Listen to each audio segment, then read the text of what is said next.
The courtroom was silent when the verdict was read, but Daniel heard a sound anyway. A dull ringing, like something inside his chest had cracked. Guilty. The word didn't come with shouting or drama. It landed calmly, professionally, the way decisions are made about people who no longer matter.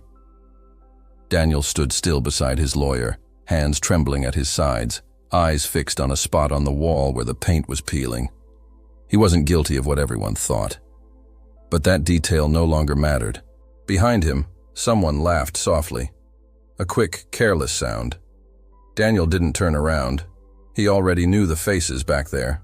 Former colleagues, people who once called him reliable, honest, essential. The judge moved on to the next case like Daniel's life had been a scheduling inconvenience. 2 hours later, Daniel was standing outside the courthouse with a thin envelope in his hand. Termination papers, no severance, no explanation beyond a single sentence. Loss of trust. His phone buzzed, a message from his sister that he couldn't bring himself to open. Another from a number he didn't recognize. Probably a bill. Probably someone asking for money he no longer had. By the end of the week, his apartment was gone. By the end of the month, so was his name.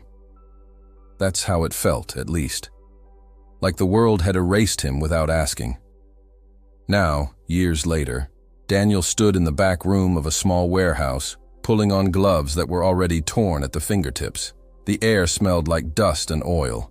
A supervisor shouted orders without looking at faces. "Just move faster," the man said. "This isn't complicated." Daniel nodded. It never was. Lift, stack, repeat. Don't speak unless spoken to. Don't explain. Explaining was dangerous. The men around him joked loudly, complained about their pay, about their bosses, about how unfair life was. Daniel stayed quiet. Silence had become a habit, a shield. During breaks, he sat alone on an overturned crate, staring at his hands. Stronger now, rougher. Hands that used to sign reports and draft plans, now cracked and scarred. Sometimes, someone would ask, "So what did you do before this?" Daniel always shrugged. Different work. They never pushed. People don't really want answers. They want simple stories. As his shift ended, Daniel noticed a familiar logo stamped on a crate being loaded onto a truck. The same company logo that had destroyed him. The same one that had called him a risk. His chest tightened. Tomorrow, that truck would deliver equipment to a site he knew very well.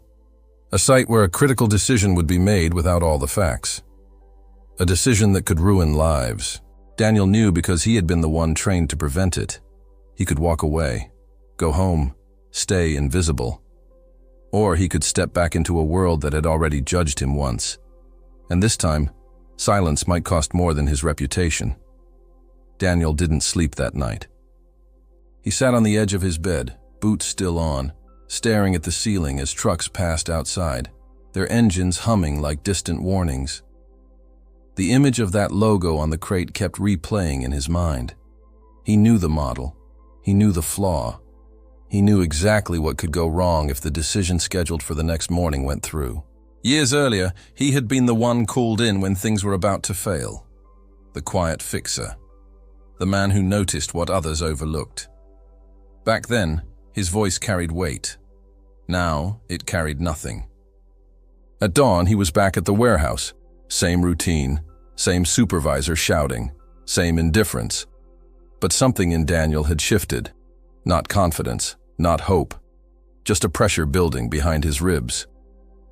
When the truck was loaded, Daniel watched it pull away. He wiped his hands on his pants and made a choice that felt both reckless and inevitable.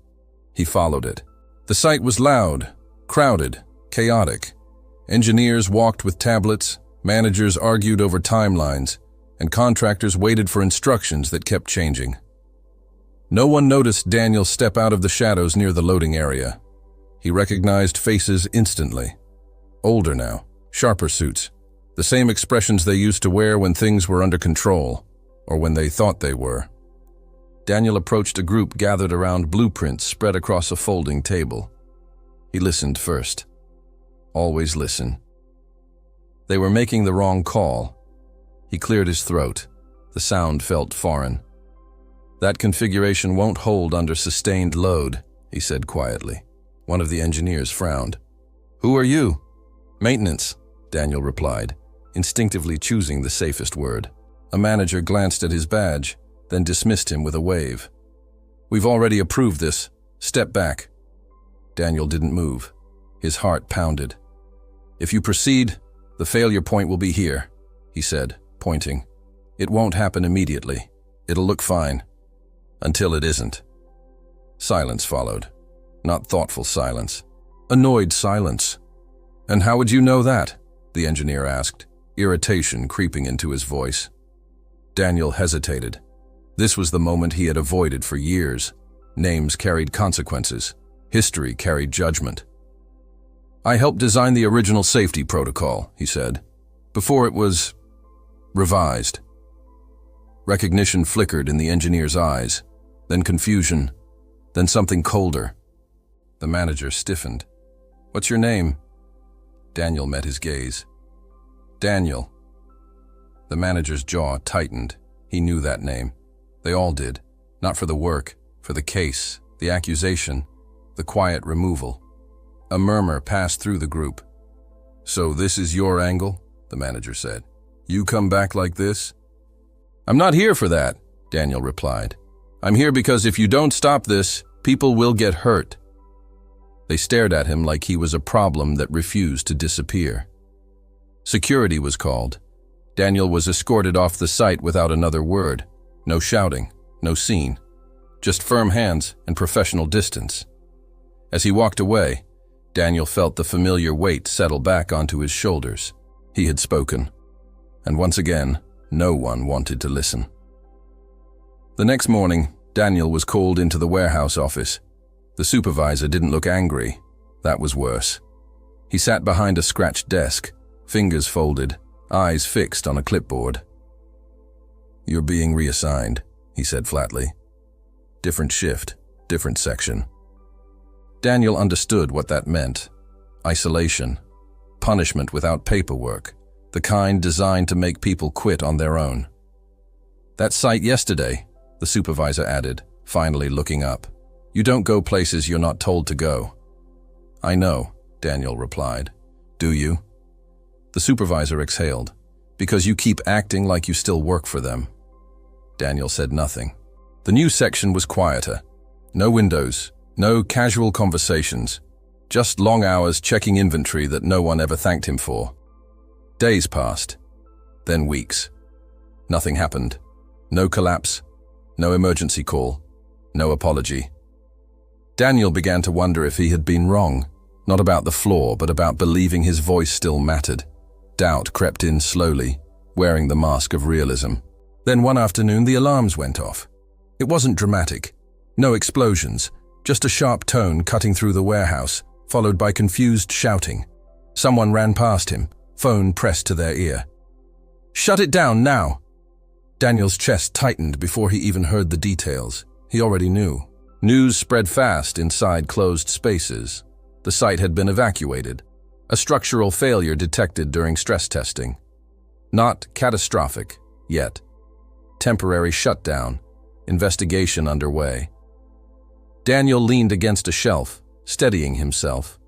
He didn't feel relief. He felt tired.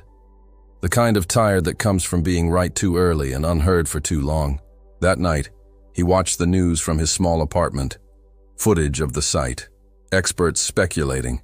Executives issuing careful statements. Then, a familiar face appeared on screen. The manager who had dismissed him stood before microphones, assuring the public that the issue had been caught, thanks to internal protocols. Daniel turned the volume down. The phone rang minutes later. An unknown number. He let it ring once, twice. On the third ring, he answered. Daniel, a man said, voice tight. This is Michael Hayes. Daniel recognized the name instantly. Former director, one of the few who had stayed silent during his removal. We need to talk, Michael said. In person. Silence stretched between them. You were right, Michael added quietly. And now? we have a problem." Daniel looked at the folded paper still taped to his fridge, the one that reminded him how close he was to losing everything. "I already tried to help," Daniel said. "I know," Michael replied. "That's why I'm calling now." Daniel closed his eyes. Once, years ago, this call would have meant redemption. Now it meant a choice, and Daniel wasn't sure which one would cost him more. They met after sunset in a quiet cafe far from the city center. No logos on the walls, no glass towers in sight. Michael arrived alone, older than Daniel remembered, shoulders heavier, confidence worn thin. "I should have spoken up back then," Michael said without preamble. "I didn't. And you paid for it." Daniel listened, hands wrapped around a cup he hadn't touched. Apologies came easier after consequences. "The investigation is moving fast," Michael continued, "and it's going to expose gaps, decisions that were rushed, protocols that were ignored." Daniel nodded. "That was always the risk." "We need your testimony," Michael said. "Not as an employee, as an expert, independent." Daniel looked at him steadily. "And what happens after?" Michael hesitated. "Some names will be cleared. Others won't." "Mine?" Daniel asked. Michael didn't answer right away. "The record can be corrected," he said carefully. "But the damage, that part doesn't disappear." Daniel thought about the warehouse, the long shifts, the silence, the way people avoided his eyes. He thought about how close he had come to believing he deserved it. "I won't do this to get my job back," Daniel said. "Or my reputation." Michael leaned forward. "Then why do it?"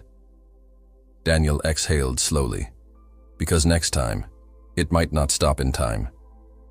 The hearings began 2 weeks later. Closed doors, long tables, careful language. Daniel spoke calmly, without bitterness, laying out facts that didn't need emotion to carry weight. The room changed as he spoke, not with sympathy, with recognition. Records surfaced, emails, revisions made after Daniel had warned against them, decisions signed by people who had once smiled while pushing him aside. The truth didn't explode, it settled, heavily, permanently. When it was over, no one applauded. They never do. Outside, Michael caught up with him. "You know this changes things," he said. Daniel looked at the building behind them. "For them, maybe. And for you?" Daniel paused. For the first time in years, he didn't feel like he was waiting for permission. "I already changed," he said. "This just proves it." As he walked away, Daniel didn't know what tomorrow held, but he knew one thing with certainty. He wasn't invisible anymore, not because they finally saw him, but because he no longer needed them to. The report was released quietly on a Friday afternoon. No headlines, no public apologies, just a formal document correcting timelines, decisions, and responsibility. Daniel's name appeared once, in a paragraph most people would skim past, but that single paragraph changed everything. The charges that had ended his career were officially dismissed. The error that had branded him unreliable was acknowledged, buried under careful language and legal restraint. No one came to his door to celebrate. No one offered compensation beyond what was required. And for the first time, Daniel didn't feel cheated by that. He kept his job at the warehouse for another month. Not out of necessity, but choice. He wanted to finish what he started, to leave without running. On his last day, the supervisor shook his hand awkwardly. "You're different from what I thought," the man said. Daniel smiled. "People usually are." He walked out carrying a small box, gloves, a notebook, the folded paper he no longer needed. Weeks later, Daniel sat in a modest office with sunlight on the floor. No corner suite, no title that impressed strangers. Just work that mattered, and a team that listened when he spoke. Sometimes he thought about the years he lost, the silence, the weight of being judged without being heard. But he didn't live there anymore. Because strength doesn't always announce itself. It doesn't demand recognition or revenge. Sometimes it waits, it learns, it endures, and when the moment comes, it speaks once, clearly, And that is enough.